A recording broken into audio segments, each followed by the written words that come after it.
right, welcome back to the IMNerd podcast, guys. I'm your host, Freyway, and I'm here with my co-host, Ken-chan. And today we have two special guests with us. We have Chris Lynn returning for, this is like the third time you've been on the podcast, Chris, so you're a veteran at this point. True. And we have newcomer Steve Gleason, a duelist I know from New Jersey, who's actually a pretty good duelist. He has a lot of tops here and there. You know, Steve is one of those guys that I see him topping regionals, a couple ARGs, I'm pretty sure, right? Yeah. Yeah, Steve has been around for a while. The way you said that was like he's not good, though. You're like, he's actually pretty good. Like, you know, he tops here and there. I mean, he does top here. What do you want me to say? He doesn't. No one tops everything, all right? Except the cheaters. No one tops everything. But yes, we have Steve Gleason and Chris Lynn with us. And today we're going to be talking about the new Yu-Gi-Oh! Banlist, which just dropped today. So this podcast is being recorded on May 17th, 2022. And the Banlist just dropped today. You guys will be hearing this, you know, the next day, of course. But this is one of my favorite. I love Banlist days. I don't know how you guys feel, but I love these days so much. So we could just jump right into it because the boomer in me is excited because they unbanned some very boomer cards. They unbanned Yugioh and Change of Heart, which I have never thought I'd see come back to the game. And apparently Yugioh has been banned for 18 years. So it is older than a lot of you. Oh, is that true? 18 years? 18 years. That's what I've heard. I don't know if that's actually true. But if it got banned in 2004, that's 18 years, right? It was banned on whatever the first ban, like Yugioh was on the first ban list. So. Yes. Wow. Oh, was it? Yeah, it was. Sure. It was on the first ban list, yes. Wow. Is Time Seal good? Was Time Seal ever good? Yes. That's my yes. Yes, it was okay. Yes. Yeah, there was a Mask of Darkness Time Seal deck that played, I think it played like Monarchs, like Zaborg and stuff, and it would just constantly flip Mask of Darkness and probably Tsukuyomi you or some shit, and it could time seal you out the game. It had like Desert Locust and like Death Lakota or whatever. Yeah, it would just literally shallow grave where you get a card and put it face down. Yep. Oh no, Mask of Darkness had a trap back. Yes. Oh, that was the deck. I remember that deck. And just put them on 0 cards forever. Yeah, exactly. Wow. So it was a way to Yada lock without Yada. But now we live in a world where Yada is actually legal. So I don't know. I mean, granted, I hope it becomes a wrong decision so quick. I hope within 3 weeks they're like, yeah, no, this what like Yada has to get banned again. Like somebody's no, this isn't real. I think it's actually, so my theory on this is that because they did a trap and a monster at the same time, it's too hard to figure out if that kind of effect is fair. And there's a TCG exclusive deck they have in mind that does that, and they're trying to check if it's okay or not. Is there really a TCG exclusive? So big that's what I think. That's what I think. Just testing the waters. Yeah, they're just trying to see if this effect is fine. So if nothing happens, we're going to get a deck in like a year that has this effect on it. And that's interesting. If something happens, they'll just scrap the whole idea. Yeah, they're like, do anything. This can't be. Yeah, we see nothing about it. All right, so we can start from the top. Forbidden, we have Mecha Phantom Beast, Auroradon, Prankiz, Meow Meow Mew, and Predaplant, Vertex, Anaconda. Now, I think the biggest thing on this Forbidden list, the 3 cards, they're all Link monsters, first of all. And Anaconda, I've heard so many Yu-Gi-Oh! Players bitching and complaining about Anaconda for the last, it has to be over a year by now, right? This card's been plaguing the community. Yeah. And they're right to complain. It started, and they're right. Yes, exactly. I would have, if I played you guys' game, I would also have been bitching and complaining because I do think Anaconda is nonsense when Dragoon came out. Like, that was the card where really, for me, established that this is too much. Only because when I started coming to my local again, which was in 2021 around June, I believe everyone was just summoning Vertex Anaconda, making Dragoon, popping people's monsters and killing them in one turn, going second. And like, that just didn't seem okay to me. Like when a person would go second and just win the game off of one interact, like, oh, I kill you because you gave me a Nibiru token, which I turned into like a Link Spider or some of the second monster and killed you. Like, it was crazy because during that format, it was like none of like the quote, I guess, like better players really loved playing it. No one loved playing it, but all of the like people who had just picked up the game were like, wow, Red Eyes Dark Dragoon is such like an easy thing to throw on the board and just win automatically with. And it's such a cool looking card too. And I think that's what kind of like, honestly, you got to remember, Yu-Gi-Oh players are still nerds at the end of the day. Shout out to you guys. And people like summoning cool looking cards. Like, people have this fucking hard on still for what's the one Draco dude, Masterpiece? People love that guy. And it's just like Masterpiece. People see Morons look at that. It's because he looks cool though. He looks cool as shit. No, he's I hate him so much. I don't know. That deck is just well designed, I think. You think is like the cool part of it. Yeah. Yeah, it's just it's not so much masterpiece for me. It's just like I like heritage. I like all the true Draco spells and traps are just really cool. They actually are very, very cool, and they're very like the deck. Pretty much when I saw it play, it was good going second, not so much first. Like it could do stuff going first, but it's way better going second when you just pop all your opponent's shit. Yeah, when you just throw an Ignis into their board and it's like, I'm gonna draw 3 at the end of this. Yeah, what are you gonna fucking do? I'm tributing my back rows for monsters. Like, what are you even going to do? But yeah, so Anaconda's gone. How do you guys, Chris and Steve, how do you feel about Anaconda being gone? Because we got sidetracked a little bit. It's a relief for me because it's such a crazy thing that when you had to look at like so many decks that are viable only because of Verte, and then there's always a percentage of games that you'll lose just because you needed to draw one more real card and it was a Dasher or a Celestial. Yeah. And it's just like, for me, just the way it worked deck building was like, it's like, oh, there's like there are certain like probabilities that are just out of your control now. So I do. You said something interesting there. You said that there were a lot of decks that would just kind of play Verde Anaconda to basically summon back in the day Dragoon and now DPE, which kind of created. And it's weird. This is like ambivalent in a way, but on one hand, it created versatility because people will play all these different decks, and they were all kind of viable, like you said, because they could just go into Verde Anaconda at worst. Like at worst, if my fucking virtual world deck doesn't do anything, it can just go into Anaconda and summon a DPE, and that's still a broken ass setup. That one, but yes. Yeah. Oh wait, what'd you say? Maybe not that deck, but yes. Okay. Because that one locks you out. Okay, that one locks you out. All right. So one of the others. See, this is how much I don't know about current Yu-Gi-Oh. But every other, so like Drytron, I'll say Drytron can just go. Drytron can just go into Anaconda. Like, oh, my Drytron combo didn't go through. I'll just fucking summon DPE and like hopefully that rides out. And a lot of times that can actually be enough. But now that it's gone, there's not going to be as much versatility because a lot of those decks probably can't function anymore without the freebie of Anaconda. Would you say? Were they versatile to be like if they all just summoned the same card anyway, then it wasn't versatile to begin with. So that's what I was saying. Like it's kind of ambivalent, it's kind of paradoxical because it's versatility in a sense that yes, your deck is playing Virtual World or Drytron or Tri Brigade or Bird Up or whatever the fuck you're doing, right? But then it's not versatile because you're all just summoning the exact same thing. Yeah, with minor adjustments. Like, although I will say, I just want to say that like this isn't cards have been as powerful as Verte before. There's been Link monsters as powerful as Verte even before this one. Like Danglong could be considered the same problem again. Hang this long. But there's so many there's so many instances of a generic card being absolutely outrageous and like changing the decks that synergize with it better. But the difference that Verte has over all of them is like the same one that Brilliant Fusion had, which is that the power is a trade-off for having a terrible deck.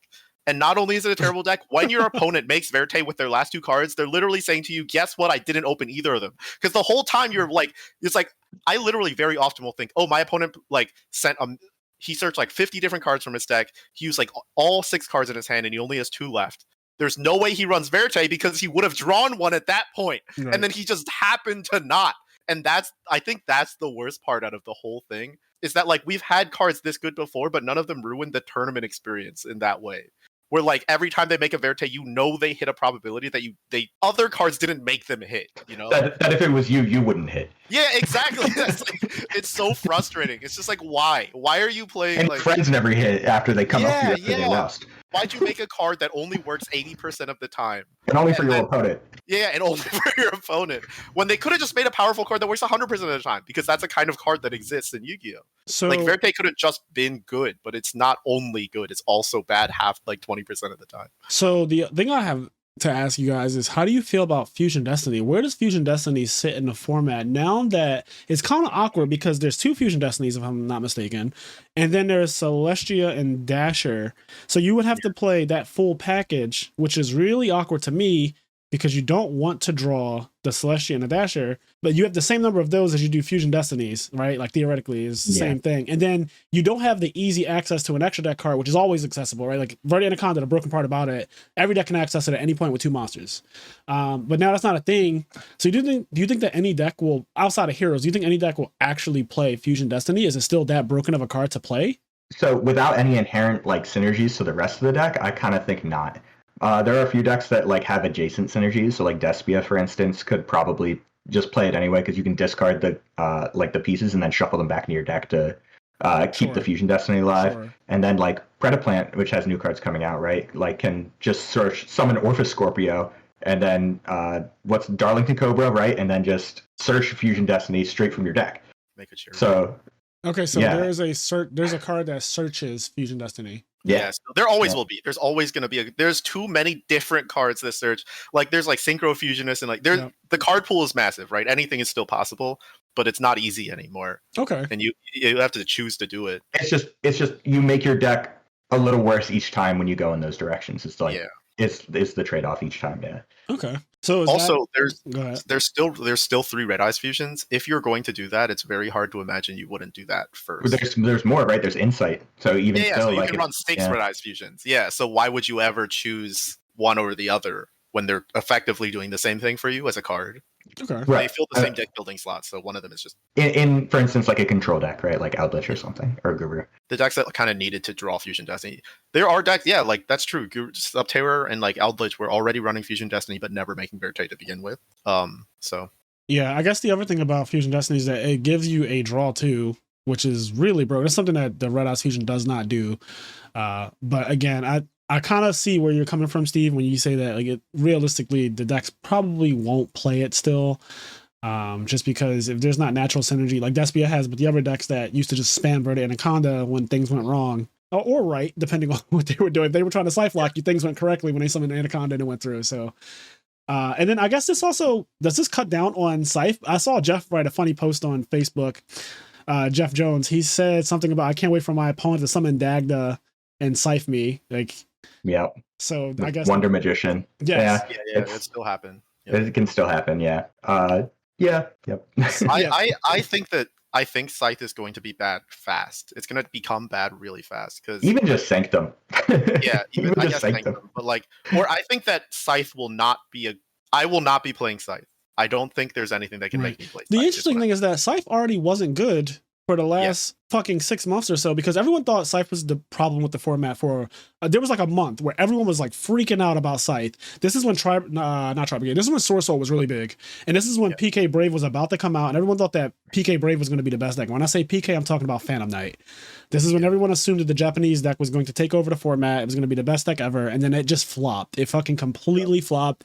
I don't think it did well at all. I think it may have won one tournament. It was like a PPG. Was it PPG? Yeah, it was the release weekend, and that was it. Yes, release weekend, it won like a PPG. Shout out to the winner of that.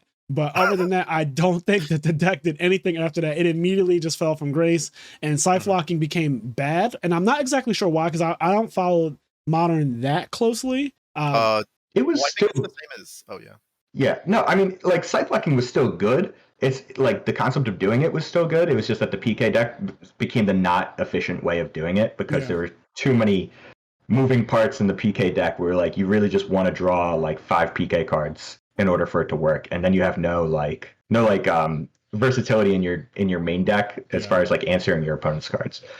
There was also an issue with the Scythe Lock where like it's too easy and too prevalent, but it doesn't beat everything. So then the only decks that are even in the tournament are the ones that it doesn't beat in the first place. So you had this issue where like the deck was like beating like, even if it was beating like 4 out of 10 existing decks, and there were like 100 decks at the time, so that's not even the real number, but like it only beats some of the decks.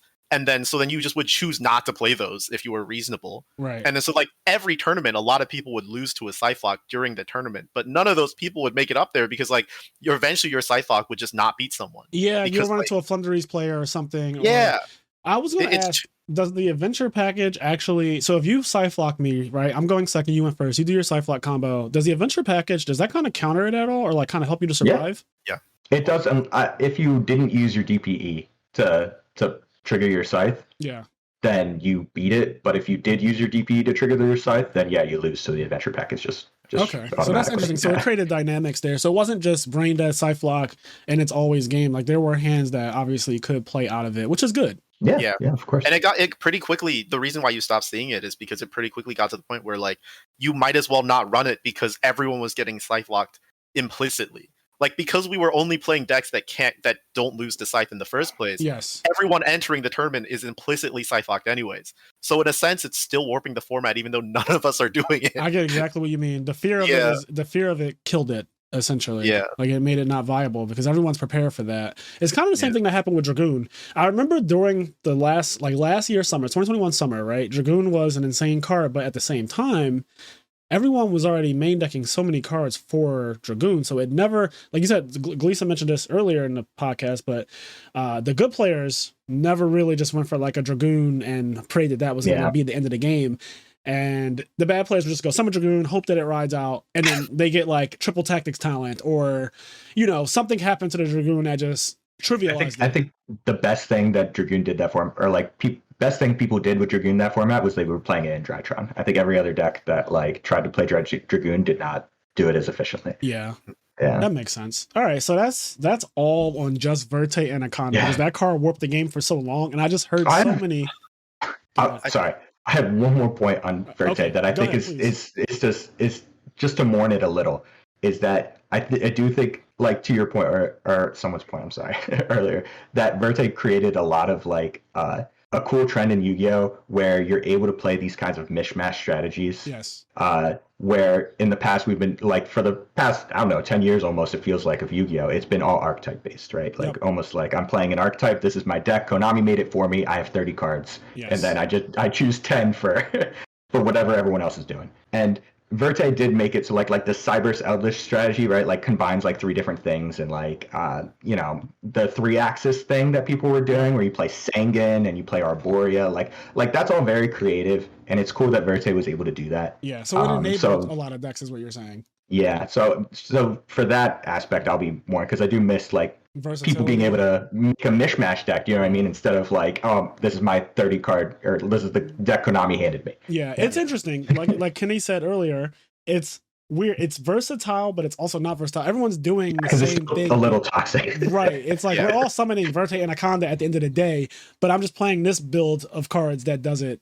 But we're all doing the same thing. Well, I will say also to what Steve was saying, just that like, I think the difference in how you get there is actually relevant. It is. It's like the reason why I believe Neptibus is the most dangerous card in the entire game forever, because it's the only Neptibus searches a card.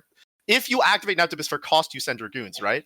And the Dragoons can add a tuner that specials itself, or can add something that discards the Dragoons that you search with the Neptibus to look at their hand, banish a card all before you do anything, and then summon the tuner. So the difference is that if they Veiler, there's nothing that stops you. Neptibus is the only starter card that doesn't get stopped by anything. The only problem, obviously, is that it doesn't go anywhere. But the moment that combo goes anywhere, we're in trouble. And it's every other starter card in the game, you can just Veiler and it's over. You can Ash it, it's over. I love Chris. Not that one. I love Chris Lynn, guys, because he is a Yu-Gi-Oh scientist. And he just knows every FTK and OTK and ridiculous combos for years.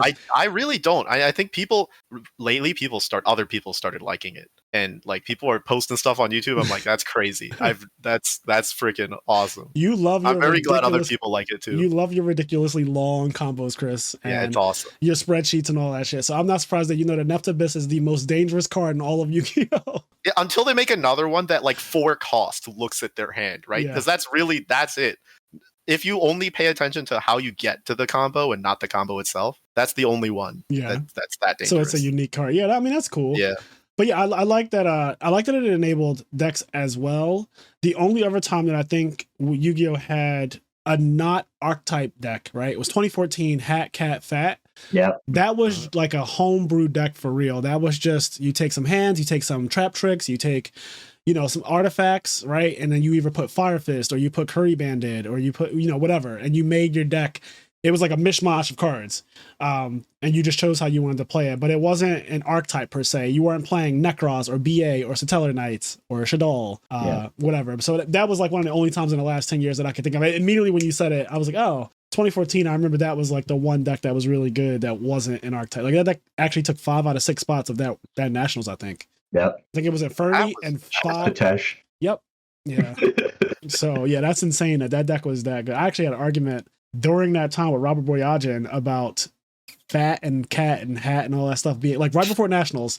We had an argument in a hotel room about that deck being good or not because he just thought it wasn't a good deck, and I was like, "You play Gear Gear, you think Gear Gear is good, but I think Gear Gear he was like Yugioh when he said that. I was like, I think Well, Yugioh is awful. Firefist just destroyed you. So Yes. yeah. I was like, I think Yugioh is fucking terrible because water existed also. Yeah, So- right, marksman. So I was like, I think we've seen enough. I'm pretty sure this might have been after the one ARG where Hoban played against Boden in the finals, and it was like a Firefist versus water, and it was just absolute creamery. Like, it wasn't even close. Like, water just curb stomped the fucking Firefist deck. So to me, I would never be playing like a deck that sets monsters or whatever, because water beats it, and then also Firefist, like tanky for bear is literally your whole strategy falls apart. And so we talked about, and then it ended up taking 5 out of 6 spots at the actual nationals, and I ended up, I topped that nationals as well, with playing Hat or Cat or whatever it was. Can I say that I feel as though Firefist became the new Glad Beast, or the second Glad Beast, and that I feel like every format after Firefist, people were saying Firefist are going to be playable again. I'm wrong. Like, I feel like people always say, like, "Oh, I can play Firefist again." Yeah, people. I said that after Scythe Night too. It was really? Like, oh, Scythe Night, yeah. Like the format after Scythe Night, I was like, man, this deck, like, one day someone's just gonna pick this up again, and it'll be nice. And of course, no, that hasn't happened, but I'm sure it will eventually. They have the power creep it. Yeah, they have the power creep it at this point, yeah, for sure. Because they already did once. The first time it got power creep, they had to ban all the cards they power creeped for it. And it was just they just made. Yeah, they made Ptolemaios. They made one of those cards that's like too good. That okay, but hold on. It's not really. Yeah. Ptolemaios wasn't good in Scythe Night as good as it was. In every other deck. I hate. Okay, I just want to get my rocks off real quick about this. I hate when Konami makes a generic broken ass extra deck card that it has the name of an archetype, but every other deck uses it better than the fucking archetype. That grinds my gears. I hate it so much. Like Predaplant Verte Anaconda? Yes. It's not used in Predaplants at all. Yes. Which is also now which also is of the Ice Barrier. Brionic Dragon of the Ice Barrier. Like, Ice Barrier. Christian Halky Fibrax. Yo, I didn't even know it was a Crystron. That's how bad that one is. That card is so fucked up. I think Crystron's legitimately don't play that card. I think if you're playing Crystron, the only viable way to play it doesn't include a Halki. I hate this. Sure. It is one of my biggest gripes in Yu-Gi-Oh! Whenever an extra deck monster is so generic and it has an archetype's name in its own name, and it's not even used as well by its actual deck. Like, Brionic and Trishula are so outrageous in every other deck. Speaking of Trishula, that card's at 3. Yeah. How do we feel about 3 Trishulas coming back? Because I remember the last time Trishula was at 3, there were hand loop decks, and I don't know if that's going to become a thing again. I just think that, like, since then, there's been too many hand traps that are printed. That is correct. Like, I really think that, like, at this point, like, FTKs are cool and all, but, like, if they have to find their moment, and hand loops, they have to find a moment where hand traps are rotated out of the format, and, like, to be able to be that good again. Because, like, there's just too many, I think. Yeah, so Gamma, Nibiru, I think that those two shut down any resummoning Trishula over and over and over again. Like, Nibiru will stop you, Gamma will definitely stop you, Impermanence probably stops you if you do it at the right time. And depending on what kind of deck it is, like Ash Blossom is always, whatever. Yeah. So there's a lot more hand traps than there's ever been. Veiler's also been played. But correct me if I'm wrong, the branded Despia decks that have been doing well, do they play a lot of hand traps? Recently, it's been either 3 Ash or 0. Yeah, so they actually, this is, I'm only asking because you said that, like, if you find a time when people aren't playing a lot of hand traps. So, so it's just kind of like, it's the time. It's kind of like, now's the time. The time is now. So this is a hint for YCS Hartford coming up next week. Well, so it's weird because, like, it's not like, sometimes it's because hand traps aren't good against the deck, right? But there's no deck that hand traps are bad against. It's just that a lot of decks have better options than hand traps in the first place. Yeah. But, like, the last deck that I played in a tournament had like 27 hand traps. Literally had 18 literally only hand traps. So, like, you can still just show up with only hand traps. That'll happen. Like, people not show up with only hand traps. You can show up with literally only hand traps. My favorite kinds of decks too. I've been playing Despia, but that deck was very fun. Wait. What happened? I'll just half the decks with 20 hand traps anyway. Oh yeah. It's been less popular recently, but yeah. I've been playing Despia recently, but Chris's deck, like, right before Despia came out, was what I was playing. Well, I had Red Rose in it, but still. Yeah, it's just like 20 hand traps, 2 Vertex, tell us to die. Very fun. It was very fun. I do like that Vertex enabled you to fucking use your shitty hand traps that you drew. And just, you know what I mean? I've seen many people. It's such a stupid concept. I remember seeing people have nothing and they top deck Ash Blossom and they're like, and I'm like, oh, he's dead. And then he goes summon it and make Vertex in a combo. I walked him to the end. I couldn't believe it. I was like, wow, I thought you lost. You drew a hand trap after the fact. Yeah. And you actually won because of it. I like that card Small World, what it does with hand traps. Like you can use Small Yeah, World. you turn into anything. Yeah, Small World's really cool. So Xavier wrote a really funny post this morning and saying, I cannot wait to search Yatagarasu with Small World. No. And I was like, because I was going to make a post. It's funny. He got me before I could even say it. I was going to make a post saying, is there a way to search Yatagarasu easily? And I forgot that Small World makes where every card in the game is searchable now. Every monster in the game is searchable. So yeah, Yatagarasu. When I saw Yata release, the first thing I thought of was, oh my god, it's a bird.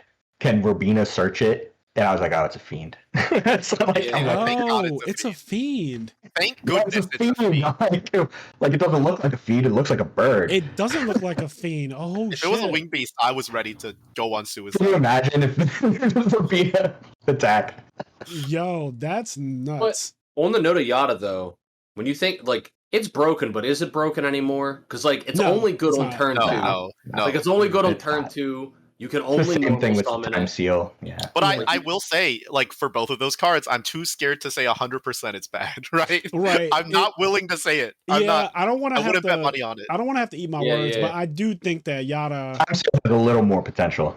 Just a little, though. I think that out of all of them, at best, Change of Heart has the most potential. I think Oh, well, yeah. Oh, yeah. I think Yeah, out of yeah, all, yeah, because yeah. like even though triple tactics talents does exist, right, and it does do Change of Heart plus more, you can attack, like you can change a heart and attack immediately, which I think there is merit to that. And a lot of people are just kind of discarding Change of Heart as though it's not good at all. Oh, are they? Yeah, I'm going to side it. also- I'm running it. I'm running Change of Heart. Side deck choice, yeah. Yeah, Yeah, you yeah. can't make me not run it somewhere. Yeah, I wouldn't a make lot it, but Yeah, Triple Talent still has requirements. It does. Like, Yeah, exactly. yeah. so it's interesting. I think that out of the 3 cards they unbanned, which is Time Seal, Yata, and Change of Heart, those are the unbans, right? I think out of the 3, Change of Heart has the most Oh, potential. there's one more. Oh wait, is there? There's one more. It's Monkey Board, but that one's for a different conversation. Oh god, I didn't know that Monkey Board was banned this whole Monkey time. Board. They put Monkey Board on one. Oh, Monkey Board. Monkey Board needed to be banned. This That whole might have time. been like one of my last Yu-Gi-Oh top. I got 3rd at YCS Atlanta in 2016 with Monkey Board, and I quit. Oh, Like, I really? topped pretty I much. topped that one, too. Yeah. Oh well, you were obviously there was only 2 Monarch decks, 1 Yeah. Cosmo deck, and then probably the rest of us, the 29 of us were playing fucking. You probably empathize with this story. It was like round 10, and I was X2, like sweating. And I bricked, right? I opened like all 3 plush fires. I put like a plush fire in the scale, and I set one, and I just prayed, right? And my opponent goes normal summon Cosmo Farm Girl. Oh, you were so And happy. in that moment, I was the happiest man. So in top 4, after I lost top 4, I had to play off for the prize card, the Minerva. And I had to play against a Cosmo duelist, which I didn't know. I don't think I knew at the time he was playing Cosmo. I was just so annoyed that I lost in top 4 because I was about to win 2 YCS Atlantas, which would have been sick. Yeah. So I was like, all right, I got to play this guy. I don't really know him. Like, I don't know what's going on, but I'm just going to play him. I assume he's just playing the same deck as everyone else. And I think I won the die roll, opened up full combo, and then I was playing the Ariadne build. Yeah. So my tournament was very easy. I went X1, I'm pretty sure, in Swiss. Like, my tournament was extremely streamlined. I also won a lot of die rolls. So I'm not going to act like my deck was really good, but my deck was really good going first. It was good going second too because I played Strike, but like going first with Ariadne is just game. Like it's just 100%. I don't think I dropped a single game 1 where I like got to go first. Anyways, I play against him. I go first. I do my full combo. I summon Infinity. I think I have Rafflesia, Solemn Strikes. It's a feature match, I'm pretty sure. So it's like readable. But I do the full combo and like he loses. Game 2, he beats me. And oh, I'm sorry. I have this all fucked up. He wins game 1. He actually goes first. He goes like 10 can, I think Cosmojo, and he like destroys me. Like I don't even get to play game 1. I like try to do something and he just, my hand's not even that good. Yeah, my hand's not that good and he destroys me game 1. I win game 2 immediately because I get to go first. Here we go. Game 3, we're side decking. And as we're side decking, I'm like, okay, like I'm going second again, game 3. Like, what am I going to do? So I get my side deck ready and I'm like, all right, I'm shuffling my deck and he's staring at me. And I'm looking at this fucking guy like, all right, like what's going on? Like, why is he looking at me all awkward? And he says, you go first. And I was like, In top 4? So hold on. This is for $1,000. At the time, Minerva was $1,000. This is for $1,000. This game that we are about to play is for $1,000 cash money, no question. So I look over at the guy who's writing the feature match, and I look over at the judge, and I said, "Can you repeat that?" And he's like, "You go first."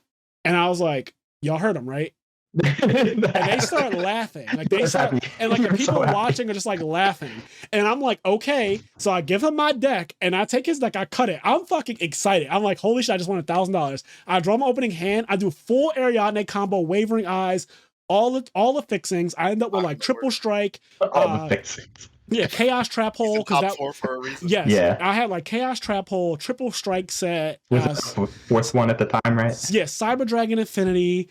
A full hand pass, and he's just like, summon Tin Can, and I just started laughing. I was like, I'm gonna be honest with you, that's fine. Like I didn't even cash. I was like, I'm just like, that's fine, and I just went. And I won $1,000. It was honestly. Oh, you did win. Oh yeah, it was not even close. What was he freaking doing? What was he even trying to do? No one knows. I went first, and I fucking ended with 4 counter traps, Cyber Dragon Infinity, in a full hand. He's playing Cosmo. Like, what could he possibly have done? I have no idea. They can't beat the regular board. Not even the Ariadne board. They can't. They definitely he just wanted to go home. Wow. He did. Go home. He also wanted to donate $1,000 to the Fraser Smith Charity Fund. That's crazy. That's a crazy story. Yes, and I immediately sold that. He got there to begin with. Yes, with I sold that Minerva immediately for $950, and I was extremely happy. So that was my 3rd place YCS Atlanta. Almost the time I almost won 2 YCS Atlantas. But anyway, I digress. Let's get back on track. So they also banned Prank Kids Meow Meow Mew, which a lot of people are saying that is just the end of Prank Kids at that point. Do you guys agree? Yes. Yeah, I do. Yeah. Okay. Yeah. Competitively, for sure. Problem again. It could be good again, but it'll never be a problem again. Right. It'll be fair. Okay. All right. That's fair enough. We can move right on from that. Prank Kids is dead. You heard it here first on IMNerd podcast. Prove us wrong if you think otherwise. Anyways, Mecha Phantom Beast Aurora Dom is now banned. You guys know more about this card than I do. I actually have no idea what this means for the format. Same as Verte. Same card as Verte. It is a similar card. I wouldn't say it's the same, but yeah, it is similar. I think it's. I'm glad it being there means a lot of like the Jet Synchron and what's the other card? Olion. Olion, like those cards are not nearly as crazy. Like I know they took Jet Synchron off. They're probably hesitant to take off Olion, but like there's a lot of cards on. Like Fibrax is really what's causing all of this. Honestly, like Auroradon could be legal if they banned Fibrax. Same with all the Jet Synchron and like Olion. So they're doing that thing again where they refuse to touch the actual problem. What you're saying is Haka Fibrax. Well, I think in this case it's a little different because the Fibrax I think is good for the game overall. I think Fibrax it's more fun, for sure. Yeah. The game is more enjoyable because Fibrax is in it. Yeah. It's a card that like it doesn't take you too far away from your original strategy, even though it is a Crystron card. Like whatever deck you're playing it in, you're still playing that deck after you use Fibrax. Like it still does like all. It's kind of just a good connector between different halves of a lot of decks. Whereas the Auroradon kind of made it. Auroradon made it so that every time he did Fibrax, it was like, well, I might as well do Auroradon because it's just too much anyway. Right, because it's too good. That reminds me of telling that format. It's like every time you would make a 6-star Synchro, it's going to be Goyo Guardian every single time because there's like, okay, Gaia Knight exists, but like, why would I ever summon anything else? So you're basically saying it's like why would I not summon Auroradon when I do Haka Fibrax? Right. But now you can just summon Fibrax and play it as Fibrax, and that's not terrible. It's honestly. Also like a small nerf to like, well, I wouldn't say a small, I guess a medium nerf to Sword Soul where like your Hauk follow up, like I can't normal Ash and turn it into a Sword Soul monster anymore. Okay. So that is which Auroradon does. So Sword Soul took a hit too there. Yeah. It's a smallish hit though, because they also gave them back Pod Desires. And when you play Hauk and Sword Soul anyway, you have to play Deskbot. So it's really funny that it's like, okay, take a brick out of your deck and put in Pot of Desires is what they told you with this. Yeah. And I'm like, okay, sure. I'm happy to. And I heard people say that the correct amount of Pot of Desires to play anyway was 2. So like this is actually just. Listen, I am not an expert. I don't want to get into this is something this is something that I've seen on Facebook by a player whose name rhymes with Salman Khan. Yeah, I saw the same post. And let's just say that he was saying that they put this card to the correct number that you should have been playing anyway, and then there was a whole debate on his status about it. But I have no fight in that horse. I have no horse in that race. So whatever. Yeah. All I know about Calvin Tahan is that regardless of the actual strength of his opinion, he will defend it with the same amount of strength. If that, Yes. that's all I'll say. You'll be Whether I arguing against the wall, right? It's no point in even trying. All right, so Jet Synchron is at 1, and Christian Halka actually is at 1. Does it mean anything that Halka is at 1? Yes, it does. Yeah. Okay. Without Aurora, sure. it turns into a regular card, and as a regular card, you want a second one. As a regular card, it's extremely good. Like the TG Wonder Magician thing is like that by itself is already really good, right? And then like the second one can summon Riser. The second one can like go into like the Red Rose land, right? Like that's what it was before. Is like your first Hulk would summon Red Rose and your second one would summon Deskbot, and now I have 2 different lines off the same card depending on what happens. So they did a good thing by putting it at 1. You're saying? Okay. Yeah, it was like a 1 form. They normally this would have happened on the next ban list. They got ahead of this one somehow. Okay. Because like also there was an OCG format that was very heavily dominated by it was Zephyra. Yeah, in pure Halchi Fibrax deck. OCG format had like a weird time where everyone was just like, all right, I'm going to make a Yazi, I'm going to make a Needle or Halki Fibrax, and it's just going to sit there and have a counter trap, and it's like, this is really good. Like, you can't deal with the Wonder Magician pop a card and then synchro with it. It's like, all that is just really good as a mid-range card versus like as a combo card. Do you guys play Master Duel at all? Yes. Yeah. Is Halka Fibrax legal in Master Duel? Yeah, it's at 1. Yeah. Oh, it's at 1 in Master. It's also OCG's always had it at 1 also. Ever since they had that deck that was just running like 2 Halchi Fibraxes. I think it had 3 at one point too. Yeah, they were running. Yeah, they just every turn. Yep. Every turn you summon one, you summon a Ghost Ogre off of it. On their turn, you just use Ghost Ogre because Ghost Ogre is a hand trap from the field too. And then you just banish the Halchi, summon a Synchro Tuner for your next deck. It does anything at all. And then next turn you just draw a card. It doesn't matter. It's already free. And then next turn you just do it again. You just keep doing that every turn and say like, what are you gonna do? You're holding. It's just advantage. And it's really nice, like especially there because of Maxi, right? It's like, all right, each time I'm trading only 1 card. It's like, all right, I'll make a Needle Fiber. It's like Maxi. I'm like, okay, Ghost Ogre, go. On your turn, you like Maxi me again, all right, whatever. You like Formula Synchron, draw a card. Oh look, I drew Maxi. You look at my hero. Yeah, it's a very interesting mid-range card that has so many top-end uses that its mid-range self never shines at all. Yes, yeah, exactly. Yeah, and they finally created a ban list where it shines, and they immediately put it at 1. So, Kenny, do you? I know you play Master Duel sometimes. Do you ever use Halka Fibrax? Not in the deck that I play, because the deck that I play doesn't really run it. Yeah. But you played against it enough, I guess. I've played against it a bunch, and because most of my knowledge for modern Yu-Gi-Oh is Master Duel, I just assumed it was at 1 in TCG anyway. I can't believe it wasn't at 1.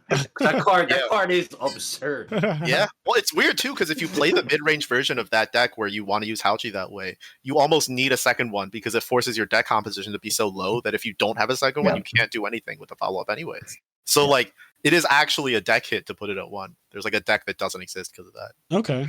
Yeah, so they're doing stuff. There's I don't know what that deck looks like, but we never found out.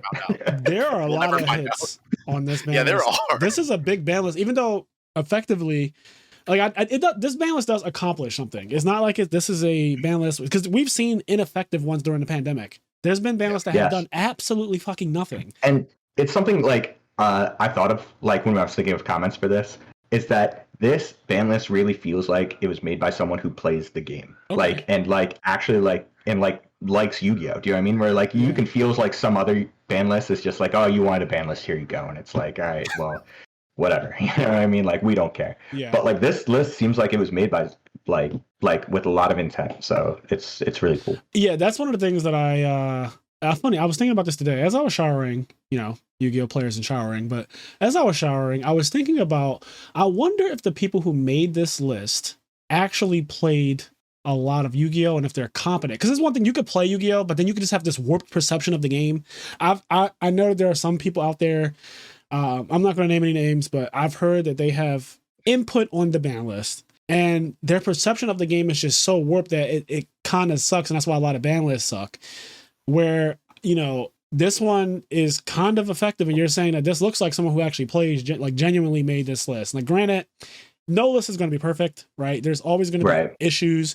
I mean, that's just the world we live in. At the end of the day, never forget that Konami is a business, and they do need to sell products to us, and they do need to make money.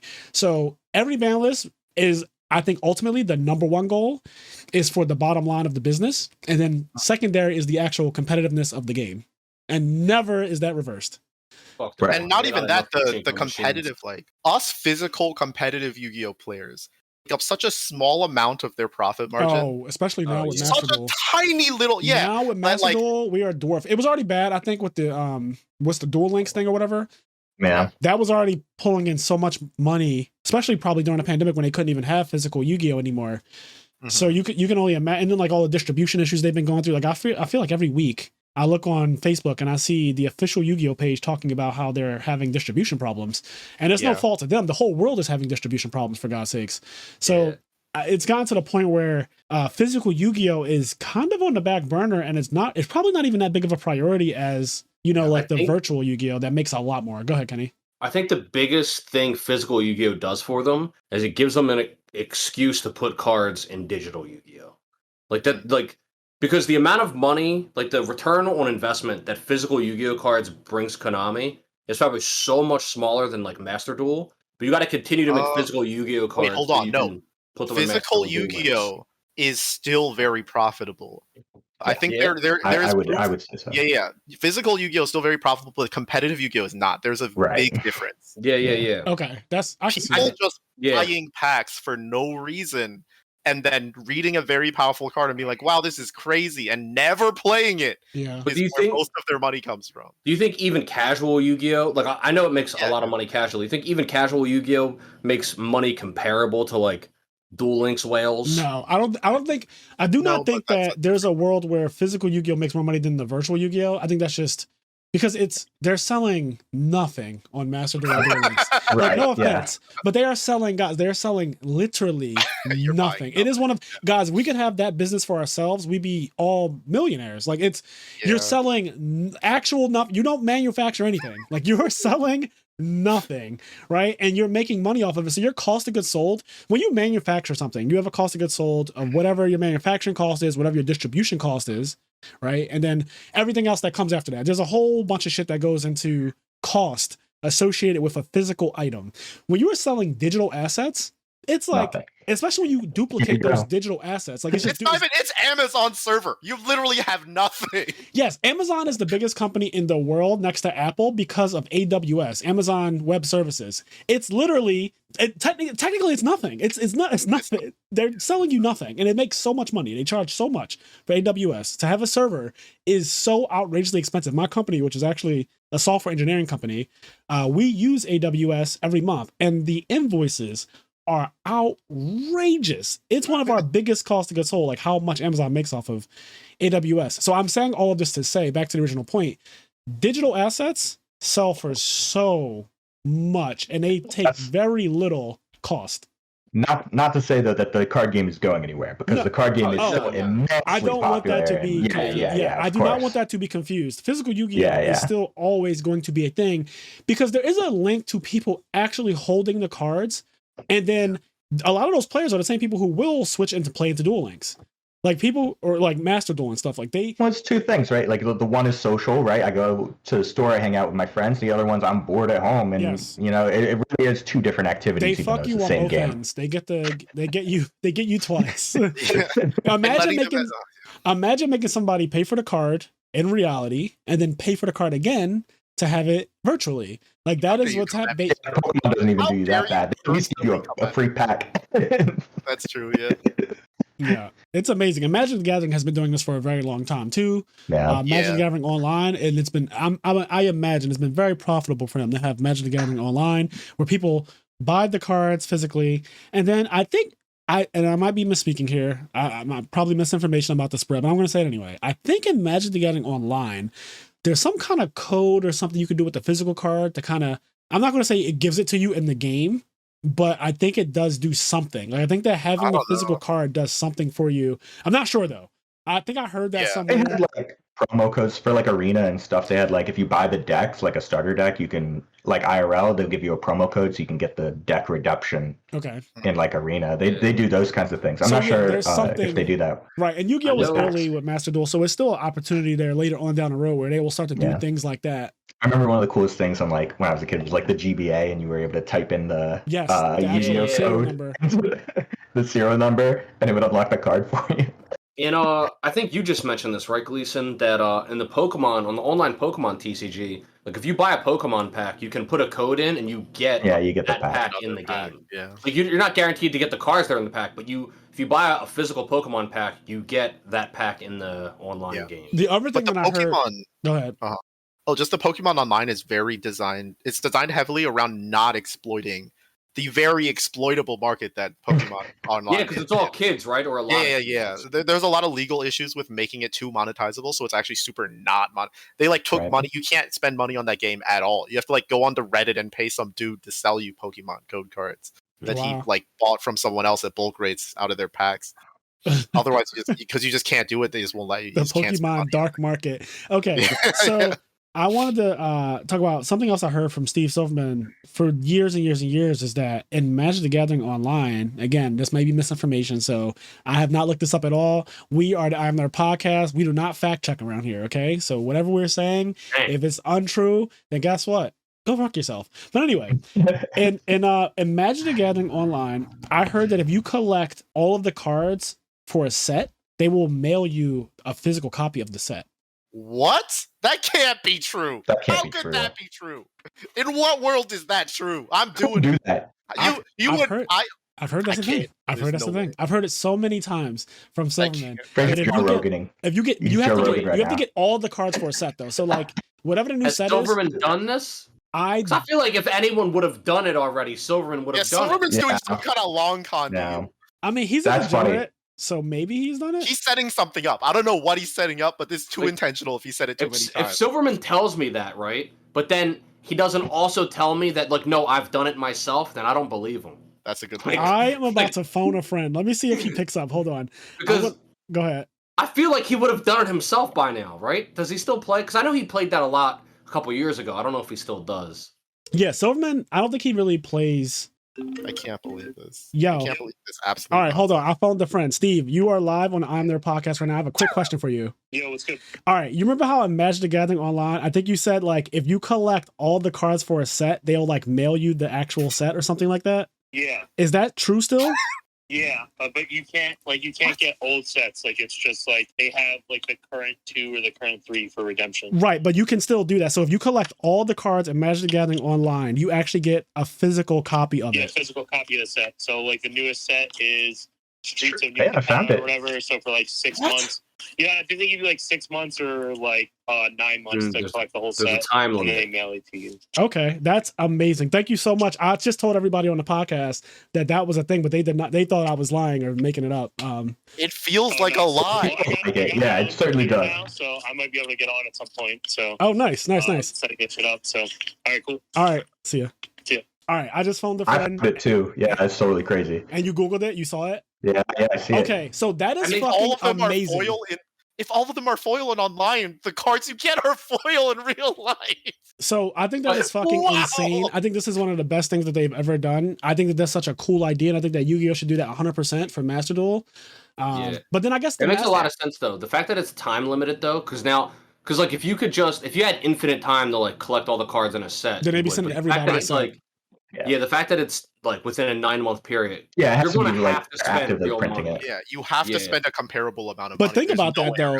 There's incentive then to buy the cards and Magic the Gathering online instead of in real life. And I would, if I was a competitive player and I have a real job, I probably would just buy the cards online and try to get every card. Now, granted, they could just fuck you, I guess, and you just be missing one card forever. Would you get like 4 of each one, or would you only get 1 of each one? Then still have to buy all get 1 of each one. And yeah, you probably wouldn't get any dupes, right? You'd get 1 of every card in the set. I imagine you get that's still rough. Yeah, but I think that that's such a cool concept that if you collect all the cards of a set in the online game, they will mail They're removed from your Magic Online account. Oh, wait, what? All Magic Online redemptions are final. Once the cards are removed from your account, the order cannot be reversed and you will not be refunded for your redemption order. Okay, so basically you are like extracting it from... What?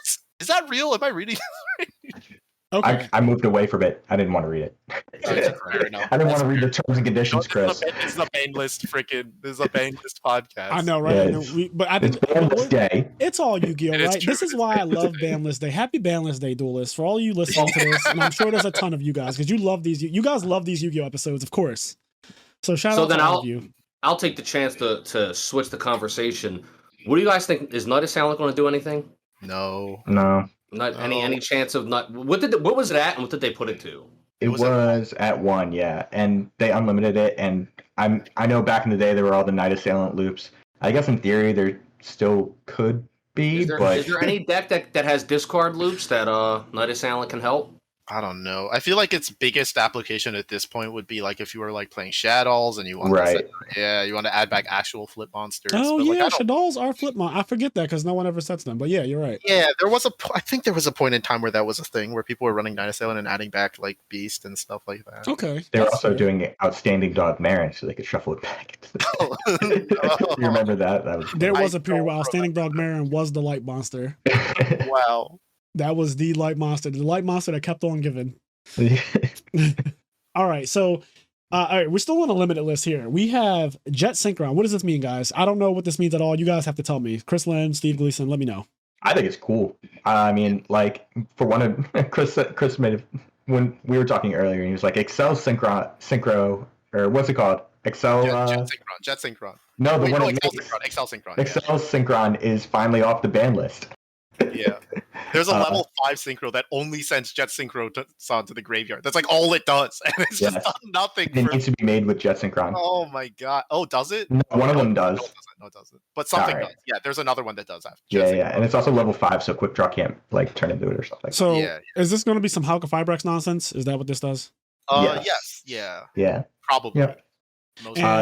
Like Dagda and what's it called? That's true. You can Dagda and then you can it's also make a Verte. Or not a Verte. Not a Verte. Look at you. Not a Verte. I need a fiber. Yes. Effective immediately, Steve. Yes, I'm sorry. Stuck in 5 hours ago. However long. Effective immediately, this says. Okay, what is Red Rose Dragon doing? Like, what does that mean? I think that's a really good preemptive hit, honestly, because I think, like, especially with a Legal Knight coming out and the Adventurer package is getting a huge buff where there's tons more level 7s you can make. Then Red Rose Dragon is just is the best normal summon in any Adventurer deck. So for sure. Explain to me what's happening in the future. I need to know. Yeah, Red Rose Dragon is a level 3 tuner that when you synchro summon using it, it summons another Rose Dragon from your deck. There's a Rocks Rose Dragon that's also a level 3 tuner that when it's summoned, you add a spell that includes Black Rose Dragon from your deck to your hand, and it can add a quick play spell that summons back one of the Rose Dragons. So it's 3 level 3 tuners immediately. One of the big things with the Adventure package is it's hard to convert them because you don't want to give up your Griffin Rider negate. But if you synchro for Baron using the Griffin Rider and the Red Rose Dragon immediately, you continue, your negate never goes away. And then you can synchro with the level 4, and then you get another level 3 tuner, and you get 2 more level 3 tuners, and you do whatever you want. So you the Red Rose Fiber and then Dagda and then Scythe, and I have a Baron, and it's all protected by my negate. Yeah. Wow. All of this off of a Red Rose Dragon. Yeah. Well, it's Red Rose Dragon plus any Adventurer card. Yeah. Right. The deck I was testing for hard for them, holding physically in my hands, is 3 Red Rose Dragons in it right now. Yeah. It's gone. It's over. Get fucked. It's over. I didn't think they did that one. Yeah, that was one no one thought was. Yeah, it was not a danger at all. Red Rose banned or put the 1? Just put the 1. Put the 1. But the consistency reduction is like enough. Yeah. It's because there's 2 bricks with it. So you can't now I'm running 1 card for 2 bricks. It's like although it's hard to explain this one fully, but I think there's a chance people start running 3 Rocks Rose, 1 Red Rose. Yeah, that's possible. Yeah, that might happen. I don't want to explain why, but it is possible. It's too deep of a conversation, I think. Okay, it's too far down the rabbit hole. Yeah. That's Chris's YCS deck. He doesn't want to put everyone on. You can make LB. Don't worry about it. You can make Fisty if you want to. All right, moving on to Performer Power Monkey Board. Now, one of the last times I played Yu-Gi-Oh, this card was at 3, and it got emergency banned. It got fucking emergency banned. It got emergency banned. And it's crazy because after it got emergency banned, up until literally yesterday, I've never stopped feeling in my soul that like it was right to emergency ban it the whole time. Absolutely correct. At the time, it never would have left our decks for like as long as it was alive. Yeah, and even now, what has happened to Yu-Gi-Oh? Where has Monkey Board been power crept in the last 6 years since it? I don't think enough because it's still banned in the OCG. Oh, I think it has been. I think it's just power creeped enough. Like it's But it's just close. there. It's so close. Yeah. People are gonna play this card. It's gonna get played. It's gonna top the first one. I can feel it in my bones. They Nah, just I don't think it'll top, but I think you'll lose someone's to gonna it. top. So, yeah, that's good enough. Sure. There's a card- there's a card. round 6, and you'll lose to it instantly. Yeah. Let me tell you the name of a card in the new set we're getting literally Friday this week. It's a Link 2 named Beyond the Pendulum. We're getting a card called Beyond the Pendulum. I'm already scared. That's literally what it's called. And we get two new Performer Pals. And one of them is a plush fire that sets Monkey Board from your deck. Or like activates it, yeah. And when it's destroyed, it's like when it's in the scale, if you destroy it, it activates Monkey Board from your deck.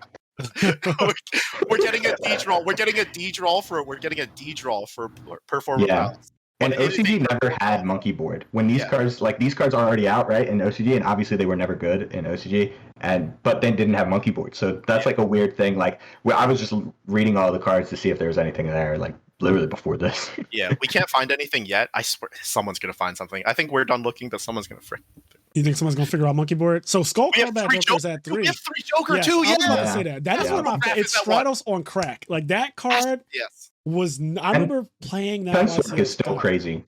Oh yeah. Like Pencil is still crazy. Yeah, it's still we can plus. still play Ariadne. Yes. Yeah. Still play right? Like Ariadne's still out. Yeah, theoretically. Astrograph Sorcerer is out. Like. Yeah, it's very, very, very. Is Wavering Gods legal? Yeah. Yeah, I think it's a. Yeah, okay. But that was not as. Yeah. I mean, you play 2 scales and Wavering Gods, it searches anything, so that's cool. That's true. Well, for the hand trap, activate Monkey Board. Yeah, activate Monkey Board. Yes. Oh, that's gonna be so cool. I can't wait. All right, so Perform Pop Monkey Board has potential. You guys are saying, what is this limit of shooting Riser Dragon? Does that actually do anything? We don't know. Everyone only played 1, so I'm kind of that's the biggest thing on this list that I'm kind of confused about. Is what like that limit is seeking to accomplish. Mostly people just play 1 of that. Okay, and we already talked about Change of Heart and Time Seal, so we will bypass those last 2 things. Let's move on to the semi-limited list, unless you guys have anything else to talk about the limits. Nah. Just the regular. I guess nobody knows, because I don't know anything about shooting Riser Dragon, but is there any cards coming out that people think if there's more than 1, this card's not fair? Because if you're saying everybody only played 1 anyway, that is interesting why they would limit it. I mean, the next thing after this that people are going to be looking forward to is the Splite deck and the tier limit deck, right? And neither of those even make synchros. Like right now is the moment where this card would be good. Like because literally it's the adventure token's level 4, the red rose, and all the tuners are level 3. Like now is the moment to make it for this card to be good, and people are still only playing 1. So I have a quick question, and I've been forgetting to ask this. So you guys have brought up this card called Illegal Knight multiple times now, and I have no idea what you're talking about. So what is Illegal Knight? I got it. Illegal Knight is. Here, I got it. You know what Griffin Rider, right? I do know what Griffin Rider is. He's the guy that basically is the negate with the adventure token. Yes. So Illegal Knight is all the same effects of Griffin Rider, where like if you control the token or nothing, you can summon it out for free. Sure. He has a quick effect if you control the token, and his quick effect is you can target. I think it targets right. Up to 2 cards your opponent controls, return them to the hand as a quick effect, and if you do, give them control of the Illegal Knight. So your opponent gets your Illegal Knight, but you compulse 2. What the? And it's a quick 2 effect. Cards. It's a quick effect. Yeah, 2 cards. And it's dark. And it's a level 7. Oh, that's less important. What is it being dark, dude? It's less. In Despia, you can fusion with it. Oh yeah. It used to be that you need a dark monster to make the Dark Charmer link. The Dark Charmer to take their DPE, was very important, but it is less important. Yeah. That's fucked up. You can bounce 2 of their cards, give them the Illegal Knight, and then you just fuse with it. And then on your turn, you bounce it back with the Draco back. Yeah, and then and say, hand it. I'll take that. But that only happens if they're not also playing Adventure, and then they immediately use your Illegal Knight, and then the Illegal Knight is back and forth for the rest of the game. Okay, it's very funny. It's very strong. It gives the Brave Engine has an endpoint that's more aggressive now, so you don't just like right now the Brave Engine, if that you have like 5 Brave Engine cards, you just go like Griffin Rider token pass, and you pray to God that 1 negate's good enough. Now you actually have an interaction. You can actually duel them. What are the stats of Illegal Knight? Very high, too high. I think it's 2,000 something, 2,000 maybe. It's not like it might be worse than that. Not yet. He's 2K. Ooh, I'm nice. I'm nice. I thought it was 28 defense somewhere. Look at my memory. Yeah, look at you. Wow. Oh, he's a fiend. I thought he was a warrior. That was really cool. So.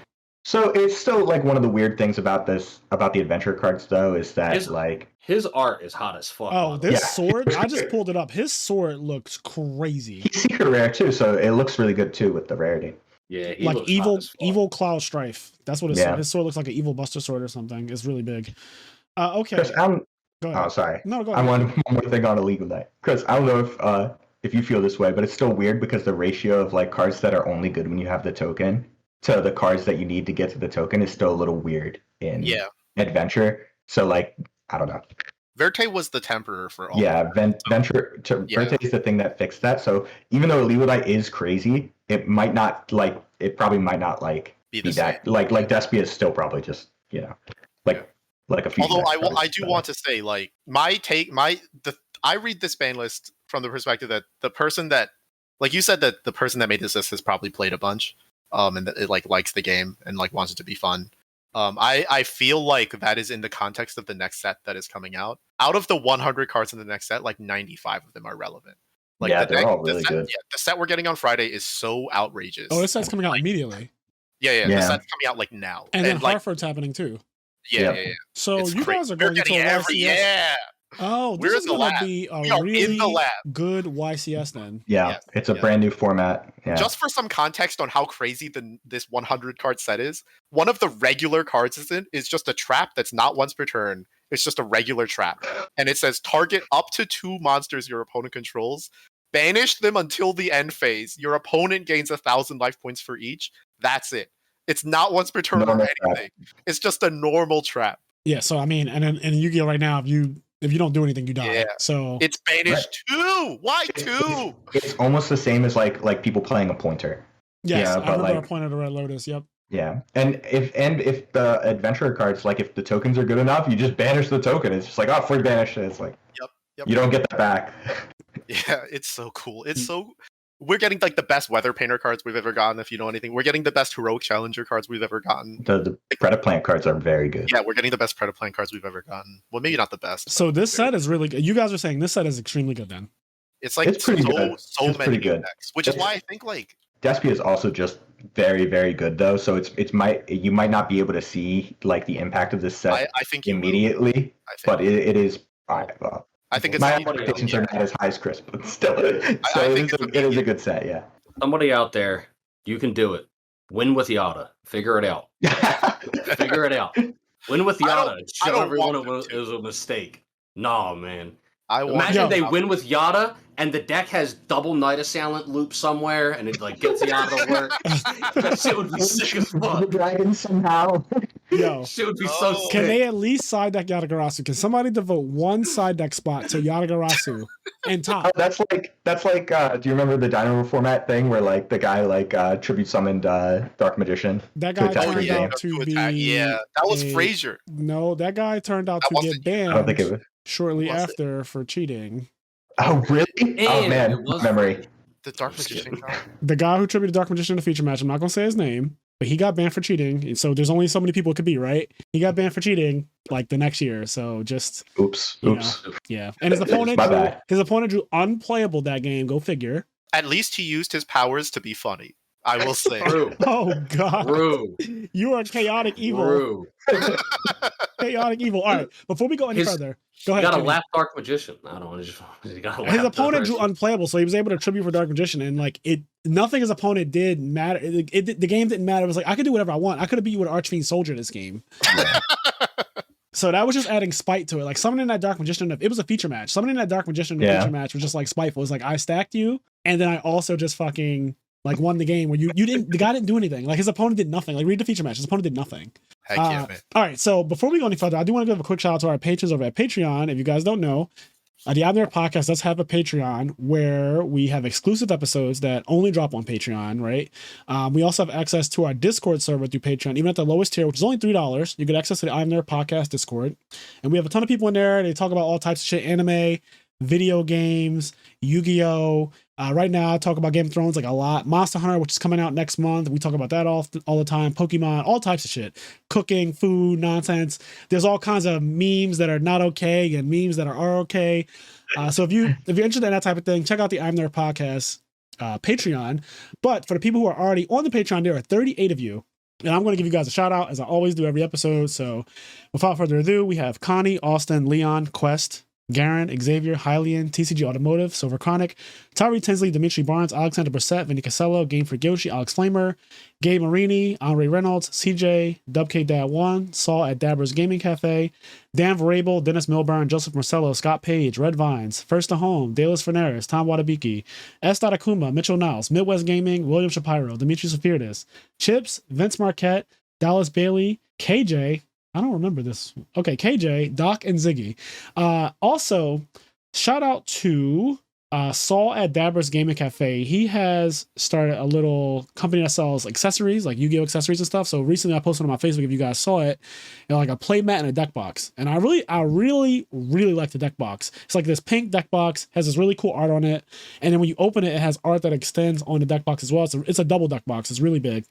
And it comes in pink and blue. It's on his website, dankritual.com, I believe is how you find it. So if you Google it, dankritual.com, check that out. He actually has sponsored it on their podcast. So he sent me the product for free of charge to my address. And I've been playing with, on the mat and on the using the deck box at my last Edison local.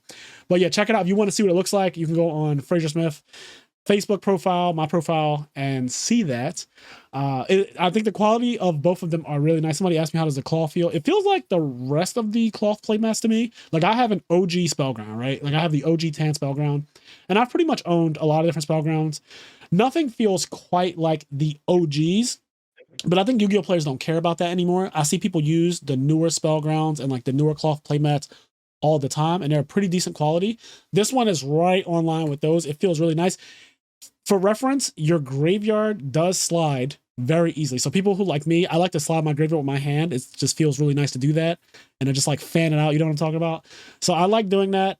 It does that very well. So that's kind of how I determine the quality of it. I know some of the mats are just shitty. And then like when you try to slide your graveyard, they kind of get stuck and clumped together. This doesn't happen on this mat. So it's actually really good for that. But check that out. Again, it's dankritual.com. And they have sponsored it on their podcast. So I just want to throw that out there. All right. Moving right along, we have the semi-limits. So what is going on with the semi-limits? Dynamite, the true Draco fighter. Does this mean anything at all? Heck if I freaking know. Not that one. I don't know what's going on with that one. I know it matters. I just don't know. They've been unbanning and touching the Draco, the true Draco stuff, little by little. I noticed over the last couple years, like just little tiny things. Return of True Draco is deck. It's a stun like deck. I don't know. It's one of those. I like the deck a lot. It's very cool. I like the way the traps like all interact and stuff. So it's nice to see these cards getting unbanned. It's a shame that all of like the really cool parts of it, like the powerful parts of these deck, like Masterpiece, right, is obviously too strong. Probably, right? I would think it's too strong. That card's crazy. Yeah, it's too. Yeah. You think Masterpiece is too strong for current Yu-Gi-Oh? It's still it says unaffected. They didn't print a new kind of card. We're still using cards. It's still unaffected by our cards. What are they gonna freaking? We don't play with coins, Fraser. Yeah, like why did he attack me like that? Jesus. we still play with cards. cards. Mechanic is like stand mechanic. You attack it with your soul. Chris came at me sorry. He said we still play with cards. That didn't change. Like the game is still playing with cards. Like of course it's still ridiculous. Listen, for people who don't know, on this podcast, I speak as though the listeners may not know some things. That way, the guests and Kenny and even myself, we get to explain things as though no one knows anything, because I think that's helpful. So this is always a learning experience. But yes, the guy is really, Masterpiece is still too broken because he's unaffected by cards and we still play with cards. Yeah. Unaffected by the effects of cards. All right. Well, I guess that this doesn't make the deck any more playable. Dynamite can go. Well, yeah, and the other card is like Card of Demise. That one's probably still too good. Like the cards that would make that deck too good. Yeah. Like have to stay banned, and it's just it's kind of sad because the deck is cool. But Ben 10 is now at 2, and I saw Jeff Jones say that Eva should be legal and Ben 10 should be banned. I have some thoughts on that one. Go ahead. Let's hear it. That are probably so. My friend group, it's very funny. My one friend got married. Shout out to Don, and he quit playing Yu-Gi-Oh! And he came back and he was like, oh, I want to try playing Yu-Gi-Oh! And he picks up Drytron. And Drytron's a combo deck, right? And he goes to the regional. That was not in the convention center at Oaks. Real quick, and is this Don Schneider? Don Schneider. Shout out to Don Schneider. Shout out to Don. Continue. And his wondrous beard. He has a beard like the guy Tormund from Game of Thrones. If you remember the wildling at the end of Game of Thrones, that is like all over Brienne of Tarth. He has a wondrous beard, this big ass orange beard, and that's how I remember Don Schneider. Anyway, go aad. Yes, and he played Drytron, and he had a great time, right? And then I come back. He borrowed my deck. I had the Drytron deck built, and I come back and Brian Pham was like, "Yo, Steve, let me borrow the Drytron deck. I want to play with it." And he plays it for one local. He's like, "Yo, this deck is really good." And so he plays it, and then Nick Voss starts playing it, and then Turner Bratton starts playing it, and all these people, like the whole friend group they're all just Drytron people now. It's like I can't talk about Yu-Gi-Oh! Because they're dry guys. You know what I mean? They're dry it's guys. It's what they're doing over there. It's all Drytron, and.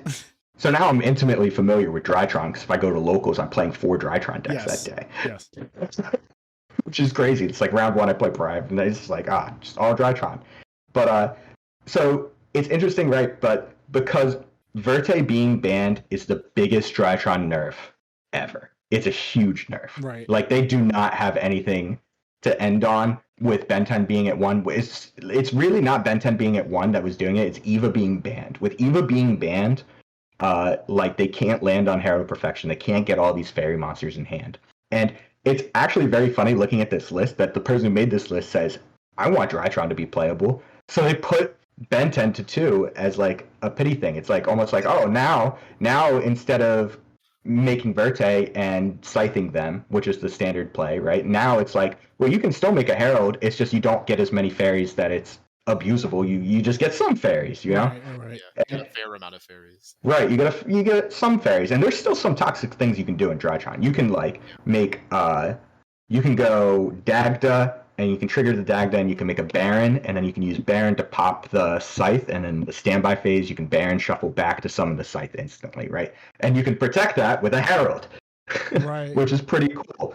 But it's very funny to me, like looking at this, that they said Drytron should still be playable. So they put Ben 10 to 2, because I really think if Ben 10 was at 1 with this, like Drytron would be nearly unplayable. Yeah. There is a lot of that, like that energy that Steve's talking about. It's just like they made a ban list and then they made another ban list and they gave us the second one. Yes. Yeah. They tested one ban list and then made another ban. Second manager came down and was like, this, like the ban list has to have these cards on it. And then some other guy was like, okay, well, what can I do? Like the guy who actually plays Yu-Gi-Oh!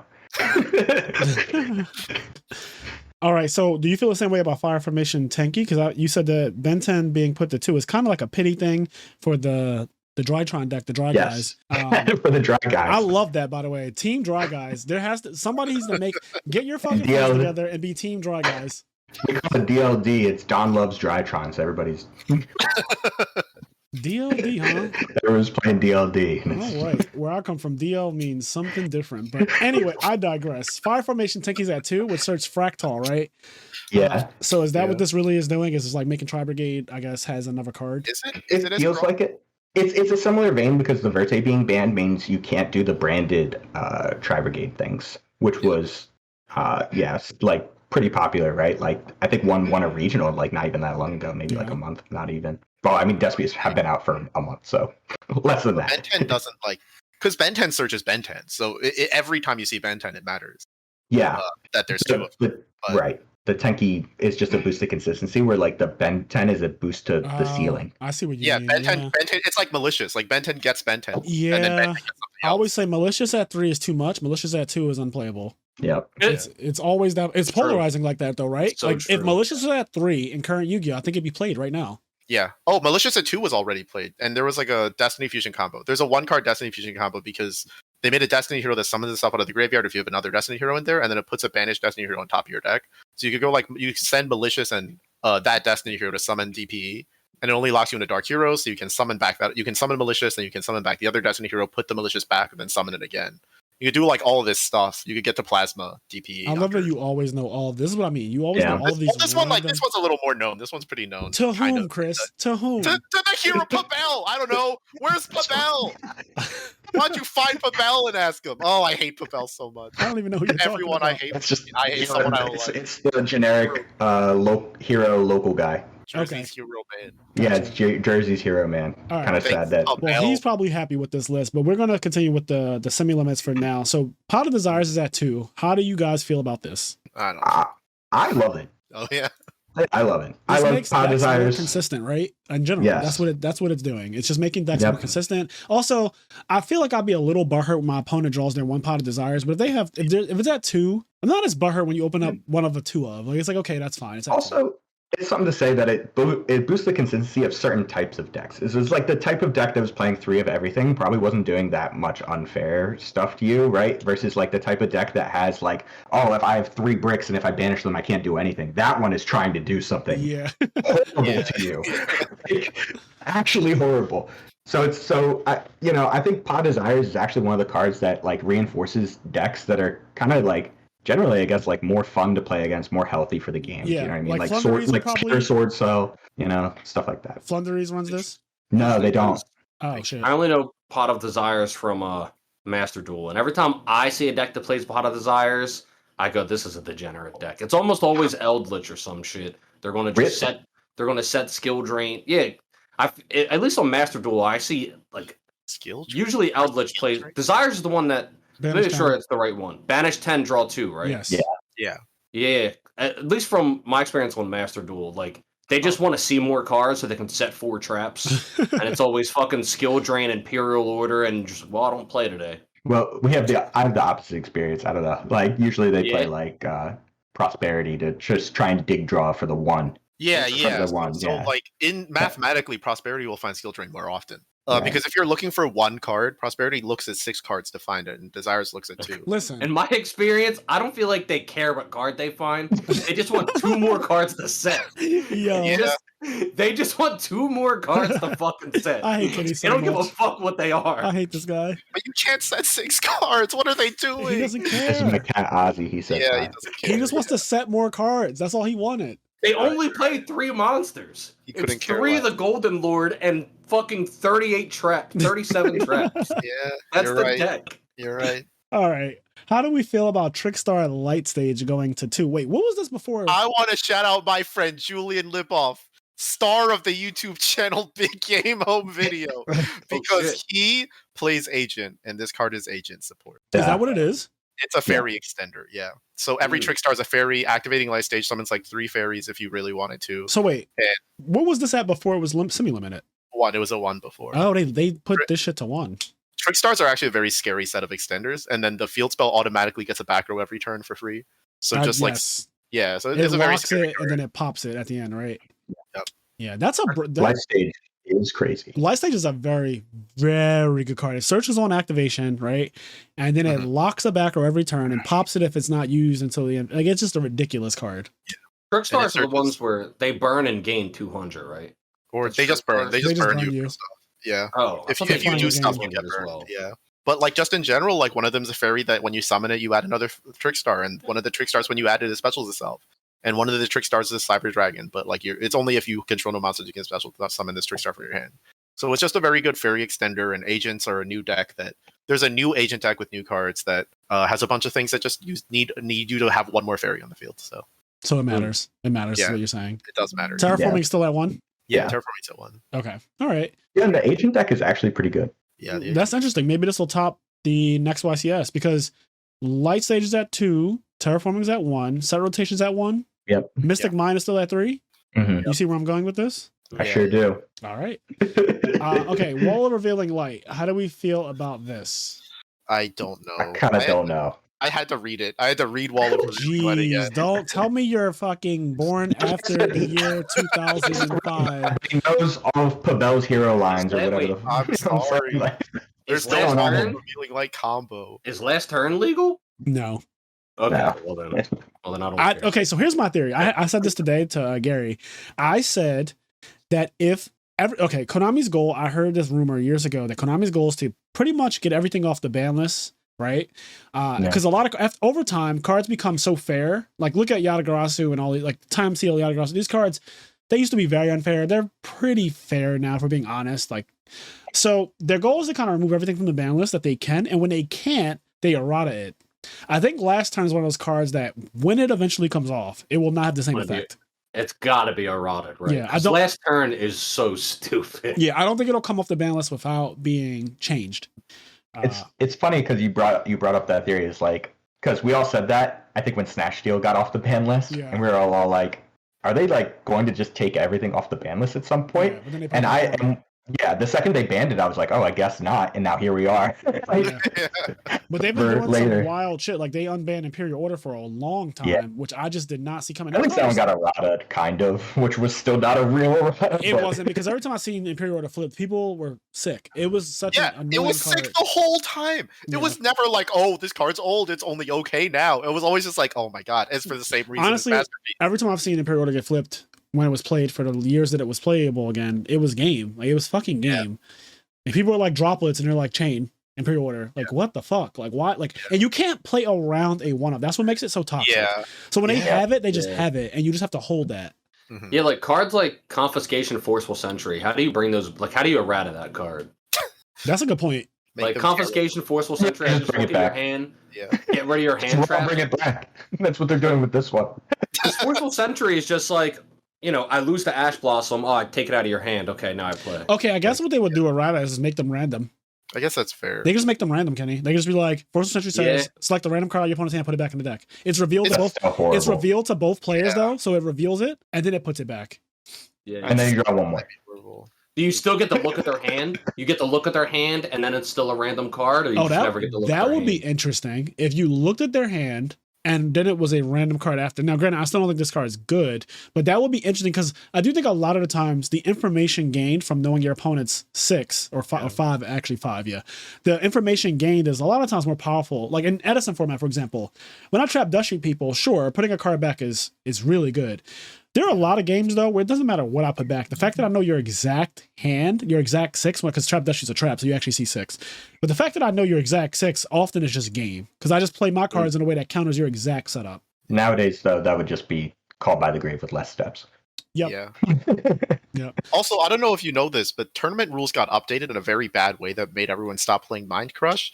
Where public information is really tricky now. If you activate Mind Crush, because it specifically doesn't say look at your opponent's hand, you just have to believe them, and you don't look at I remember that happened years ago, and I do not like that. Mind Crush is such a cool card. Such a cool card, and it's just unplayable because your opponent might cheat you. Yeah. Like, oh, I don't have it, sorry. Oh, I drew for turn, haha. It's like, all right, cool, man. Like, what do you want? That's crazy. I'd be like, you have to take a picture of your hand, at this and then time, when the game's over, you have to let me see the picture. Show it to me. That's so bad. There was a point where they made people flip over their back row when they did the Infernity combo, like officially. Yeah. This was official. Wow. Like at YCS's, the head judge during the tournament, like, you know, when they do round 1 and they start making all these announcements, they would make an announcement saying, and correct me if I'm wrong, but I'm pretty sure I went to a couple YCS where this was a fucking thing, where they would say, if you do the combo, you have to reveal your back row before the game is over, just to make sure that you're not setting Infernity monsters or any monsters, Dark Gruff or whatever. I didn't know people that I would don't remember hearing that, but maybe, yeah. You said you do remember or no? No, I remember people setting Infernity monsters. Yeah, like, I remember seeing people the do classic. that. I was told a story recently, and it was like the back row got returned to the hand somehow. I forget what card effect did it, but later on in that turn, like, you know, like 5 actions later, the person whose back row got returned, they activated Effect Veiler. Oh shit. Yeah, I mean, maybe okay. It took like a whole I just thought about something. a minute for people to realize what happened too. It was just like, okay, That's savage. But I just thought about something. So I said that it was at a YCS. It's a chance, now that I think about it, because ARGs ran for a couple years, it's a chance that this was a rule at an ARG. Because ARGs, you know, they were more like for the player, for the community. And they thought about stuff like that. Like, that's a very competitive rule to be like, yo, flip over your back row just so I know I didn't get cheated. I feel like that maybe it was at an ARG, but it could have been at a YCS. I remember being at a tournament that was actually a big tournament, you know, and I consider ARGs to be big because you had all the best players at them anyway. You know, if you remember back in the day, ARGs had literally the top 10 players will play in those all the time. Like Patrick Hoban, Jeff Jones, Billy Brick, like they've all played in ARGs. I think Jeff won 3 ARGs. So like they were pretty competitive. But that, just to point out that at an official or not official event that had real players, the announcement was made at one point to flip over your back row just in case. How the fuck did we even get to this? Okay, we were talking about confiscation. It started at Wall of Revealing Light. And Wall of Revealing Light, and Delinquent Duo. I think we were at a Delinquent Duo. All right. Let's get back on track, because I don't know. I just looked over at my other screen, and I'm looking at like Night Assailant and the Unlimited List. I'm like, why are we talking about setting back rows and cheating people? Like, what is going on? The Unlimited List is a little less to talk about, I think. Yeah, we could speed I don't know on if this. So Night Assailant, we talked about this already. I don't really think it does anything, but it would be cool if somebody comes up with something. Trishula, again, same thing. This could actually do something, because Steve Gleason actually did confirm that the Branded Despia deck basically doesn't really play hand traps. Mm-hmm.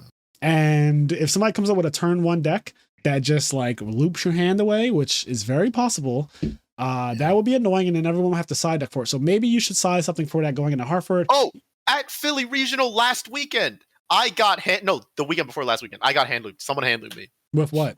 With normal summoned a Aqua Dolphin, Neo-Spacian Aqua Dolphin, got a card out of my hand, special summoned Psychic Wielder, made Cherubini, sent a Phantom Knight, started playing Phantom Knights. Then he, like, instead of making Dagda and Scythe with his extra Phantom Knight monsters, he made a Sold, sent 3 co-spell, summoned another Dolphin, got another card out of my hand, banished both Dolphins for Phoenix Blade, and then overlaid for Levier, brought back a Dolphin, discarded the Phoenix Blade, got another card out of my hand. He was like, I could do this 2 more times. And I was like, all right, well, fine. Good job. So he was just I'll kill myself. He was spamming Aqua Dolphin. Yeah, he just Aqua Dolphin 5 times. He was like, I could make a Nightmare Unicorn and shuffle back my Levier and do it again. And I was like, oh my god, here we go. Here we freaking. How many times did you see him do that? Because you just remembered the whole play. Was that your only? Yeah, it was awesome. I was like, I'm memorizing this. And then Chris is a scary person. Round 2, I found David Mendoza, and I was like walking around talking. I told David Mendoza the story, and he was like, "Oh wait!" And he like asked me to show him the pairings to see who I played against, and he also got Aqua Dolphin round 2. Oh my god! We both got Aqua Dolphin back to back. So shout out to David Mendoza, another Philly YCS champion. Yeah, but yeah, he's the guy that won with the Gren Maju deck. Danger. Yeah, he won back. It was Gren Maju, right? It was, Gren Maju Danger. It was YCS Super Niagara. Yeah. Niagara Falls. He's playing Super Polys. 2018, maybe? 19, I feel like. 19? I think it was 19, but it might have been. That was a fun one. Ping won, and then Dave Mendoza won one. They're both Philly natives. Yep. So there was a period where like Philly was just going out there and creaming these YCSs. But all right. So Trishula, Night Assailant, Solomon Great, Mirage Stalio. How do you? I don't really have much experience with this deck. I know at one point all of its cards were at 3, and people always said that it was just like Firefist and not ever. It was never the best deck, basically. I have to believe that. Well, never the best deck. I don't know. I have some thoughts on that for various reasons. All right, I'm gonna say this, and then you guys correct me if I'm wrong. So at one point when this deck was out, the Goki deck was also out, and then after the Goki deck, Sky Striker was also just like had all of its cards. Yes. And then Thunder Dragon also at one point ruled the game for a while. Was immediately after. Yeah. So like I don't know if there was ever a time when Solomon Great was the best deck, and that's what I'm I played it at YCS Dusseldorf, and I got top 32. But whatever. And it was, I would say at that event, it might have been the best. And it was only because Goki had just gotten hit on the ban list. Yeah. Topologic, what's it called? I think. Gumbler? Gumbler? Yeah, something wasn't out. So Goki wasn't like that great. So and the starter deck had just came out. Yeah. But who won? It was. Yeah, what won?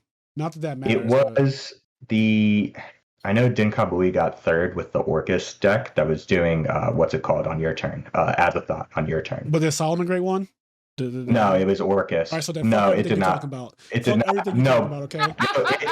It got like fuck all that shit you're talking about. It got 30 something out of like the representation in Top Cut was above 50%. That's all. I'm also kidding, but yes. Yes, that's my only point. Okay. And also, I like that deck a lot. And also, Mirage Dio to 3 does not mean anything because most people only play 1 and maybe 2. Okay. So it's really just a frivolous, remove it from the ban list. So what about the Solomon Great Circle though. That one matters. It matters. Yeah, it's a boost of consistency, but like at this point, Solomon Great is so power crept that. Yeah, that's crazy. Solomon Great is power crept out the game. I also want to say during Thunder Dragon format, somewhere in the middle, there is a Salamangreat combo that there is a very good Salamangreat combo that does a lot. That's all I'll say. It's all Chris Lynn deck. He summons like 4 Cybers Link monsters you've never heard of. Yeah, and then you like shuffle. Remember that like And dragon? it's That dragon that can't be tributed or targeted, and then you like tribute a monster and look at take a random card from your opponent's hand and shuffle it back into their deck. Yeah, you did all bullshit with that deck. I swear. I have no idea what you were doing, but it was just so ridiculous. Awesome. And it was so strong, it was so consistent. I remember there was a game where I had like 1 minute on the clock, and the guy said, "Kill me with Salamangreat," and I put 8,000 damage on the board in 35 seconds. Wow. That deck was crazy. All right. So Hero Lives is at 3, which kind of got me a little excited, only because I know that by itself, a Hero Lives can do a crazy ass board. Yeah. I assume that maybe I heard that it's not really that good. I don't know. A Hero Lives is still not once per turn, right? Do I remember that correctly? It's still just not once per turn. You have to control no monsters, right? Isn't that what so it's just if you get Ash, you just play another one. You can but that doesn't solve like the issue with the hero deck is still that you're not putting up like an actual solid negate. Your best thing that you can do is the Dark Claw and the DPE. And like granted, Dark Claw is still ridiculous and it has its moments when it's really crazy in the format. But the issue is that like no solid negate basically means your opponent can do anything. Yeah. Yeah. So it's like you're not playing a real deck. What about that one guy? Do people play I think he's like 3,000 attack and he can like quick effect Raigeki and he's like unaffected by malicious Bane. Evil hero malicious Bane. I don't think that's a quick effect. I think sometimes it is, or am I just wrong? It's just never a quick effect, actually. You're right. For some reason I thought there was some way they could quick effect Raigeki, but I guess not. Well, okay, to be fair, quick effect Raigeki is so common now. There's fucking Zeus. Yeah. Butler. And there's Battle Butler from the Prank Kids. I've been seeing quick effect Raigeki. Actually, I've been seeing quick effect more than Raigeki. Like, because they get rid of everything. Like Zeus and fucking Battle Butler. Well, Battle Butler is monsters, but yes, Zeus just like your whole field, like everything. He gone. Right? He clears everything. So Zeus is a fake card. Zeus is just a fake card, man. Yeah. Does Scapegoat at 3 do anything for anyone? I was gonna ask that too. The Scapegoat mean anything? It might. Honestly, I don't know. I think it's pretty cool. Yeah. There's a lot of I think we might. Well, you can't link summon with tokens, right? You totally can. Yes, you can. Yes, you can. Okay. Link summoning with tokens is 50% of the ban list. Yeah, Kenny, I was going to say, Kenny, most of the ban list is actually tokens. Yeah. That. I remember there was no more Dandelion, no more Gofu. I can't remember what the rule was. I don't know. There was some rule. I don't remember. O-line, we talked about O-line gives you tokens, Some Link monsters just say, like, except. Yeah, Link Ross says they can't be. Yeah, I think I was just thinking about that. I think there was a couple times where I read a Link monster and it said that. And then in my head, I was like, well, this guy's broken. Why can't I use a token with him? And then I got now you know. Anyway, But when you can't use a token, you just make Link Spider and shit like that. Yeah. Link Spider is so good. Like, when you look at that card, like, if you're not good at Yu-Gi-Oh!, and I'm not saying I'm good, but there's a certain level of Yu-Gi-Oh! Where if you don't reach that level, you look at something like Link Spider and like, why would I ever make this card? And then you reach a certain level and you're like, this card's broken. Yeah. Link Spider's a weird one. And it's one of the first ones. It's so weird how early it was. It's just, Scapegoat is such a nuts card to resolve. If it resolves, you get 1 trillion cards on your turn. True. Like, it really is so many. So the issue is still crazy. Yes. The issue it was on is the ban list in the first place for this reason. Right. The issue is finding a format where you didn't need that card during their turn. Yeah. That's true. Yeah, like because you need every card at every stage in the game now. Yeah. So if the format slows down enough, like this card could get banned again, I feel. But it's really such a situational thing. It seems really difficult. But like, I think this is something I really strongly believe is that for like but even a little bit before COVID, we've been playing like tier 2 Yu-Gi-Oh over and over. Because like there's like something to be said about what a tier 1 deck in Yu-Gi-Oh actually is. Where like when Zoo came out, when Mermail came out, like when Necros came out, like when the game just like shifts completely away from everything we've ever known. And that hasn't happened in a long time. And it feels like Dimension Force is like the first time that's happened, and this ban list feels like a very good like welcome to that returning to me. Because like Dimension Force is gonna make a bunch of new decks come out. That's Power of the Elements is gonna make a bunch of new decks come out. What's the name of the set coming out Friday? Dimension Force. Okay. So Dimension Forces. I do like that. This is like almost a reset, not a complete reset because the Despia deck that has already been doing well will go into the next format doing well still. But I do like that this is going to be a very innovative time. Hopefully it's not just fucking Branded Despia still winning every YCS, because then that's just not. That means this list didn't really do anything. Like if Hartford is won by Branded Despia, like a mirror match in top two, just a mirror match. That's gonna suck. I think that's gonna like hurt a lot of people's spirit, and it's gonna be like, damn, you basically got rid of all these other decks, and now we're all forced to play this. I don't think that's what's going to happen. I'm hoping, but it is interesting because the last time I remember a ban list that had this many cards on it, it's been a long time. The one that I can recall when I played was 2013 Dragon Rulers, when they banned 15 cards. Yeah, all the babies, Spell Book of Judgment, Super Rejuvenate, like they just went ham. That was such a fun day. They went ham on the ban. Monster Reborn, so awesome. Like they banned 50 Stratos. They banned 15 cards. Like 15 cards got banned. 15 cards got limited to 1. Like all these cards, semi-limits, all this stuff got unlimited. It was a crazy list. And then what ended up coming from it was a little innovation, but Dragon Rulers just still ended up being the best deck. Like we just played Dragon Rulers. You know what I mean? We just played Dragon Rulers like for the next whatever. It's possible that when did you say the next YCS is? It's pretty soon, right? Next week. It's next week. 2 weeks. Yeah. It's possible that by the time the next YCS happens, maybe it'll still be Branded Despia, just because maybe people haven't had enough time. That's true. That's very true. But still in this format, a couple months down the road, then something comes up and is able to. Yeah. Well, so just to give a roadmap of how what is coming out and how I think it's going to affect it. After Dimension Morse comes out, it is whatever. We might still be seeing Branded Despia decks. After that, there's like a Hidden Arsenal type set in between the two, this set and the next one that comes out with Mist Rune in it. That deck is very wacky. Oh, you were talking about Mist Rune, I think the first time. Yeah. Mist Rune hurts me inside. I think it will cause something to happen.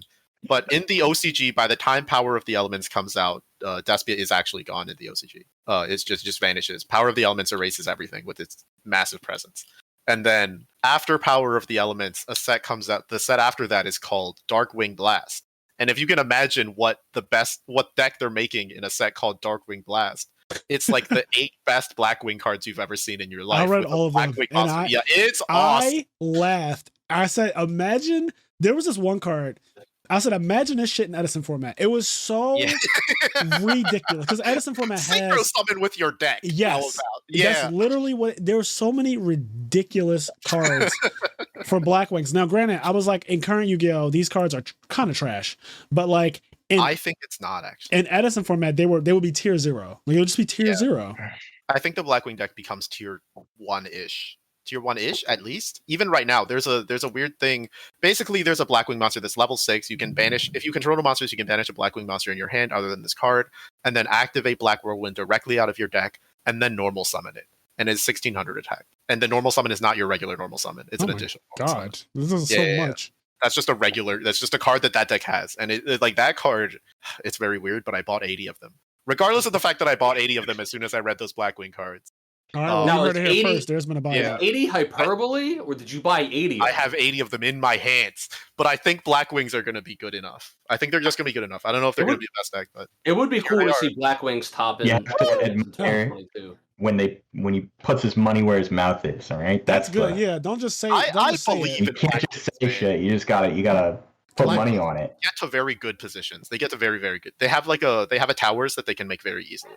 I like the hand trap one. That one's cool. Yeah, I like that more decks are getting more hand traps. Like I think Mercurier is a cool way of varying like the interactions that decks put up, so that like different cards always have to account for different things. Is varying a word?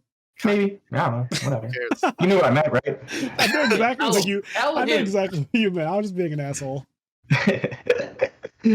All right. Well, I think that we are all good now. That is the entire ban list. Chris even was nice enough to give us a roadmap of where the game is going to go. I believe. I love you guys. Shout out to Chris Lynn and Steve Gleason for coming on the IMNerd podcast. This was fun. I actually think that we might turn this to a thing in the future and just have you guys be our, correspondents for the ban list day. The war correspondents on the ground. Yeah, exactly. Because you guys are in the field. Like you guys are right now. There's a hurricane behind you, and like your fucking coats are blowing, and your umbrellas being pulled away, and you're like on the ground communicating with me and Kenny, who are just safely in our warm homes. And we're boomers. While we're flying to YCSs and losing.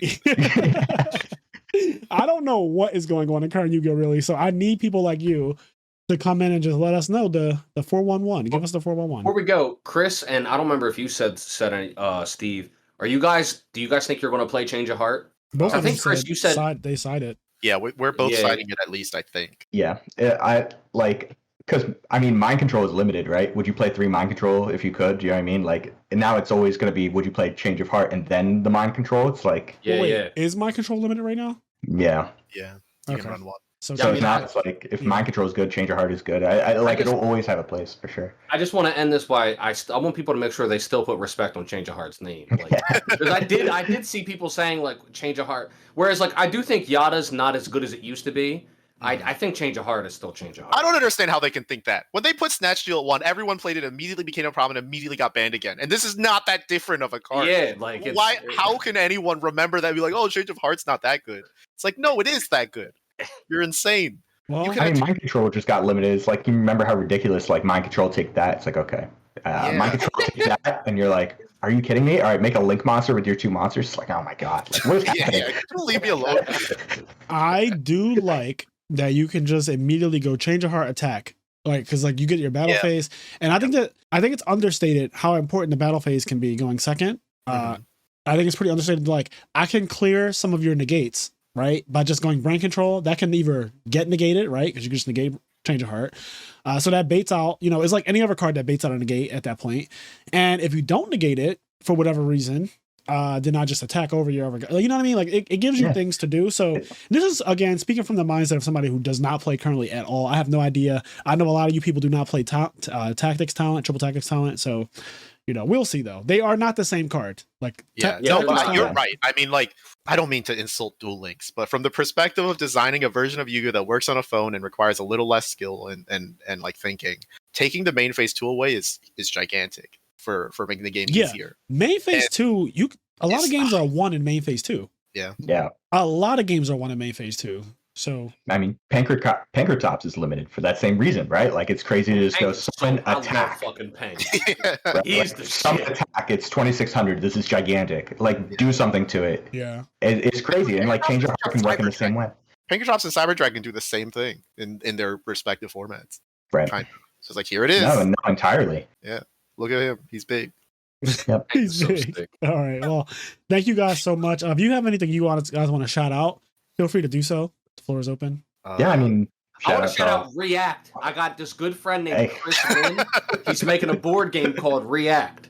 Yeah. Just, I don't know if you guys ever heard of it, but it's pretty cool. Steve, Anyway, anything go ahead, for my bad. Yeah, I mean, we're only able to do this because we're able to travel with so many friends, So like, shout out to all friends and stuff in Jersey. You got Turner, Nick, Brian, all them.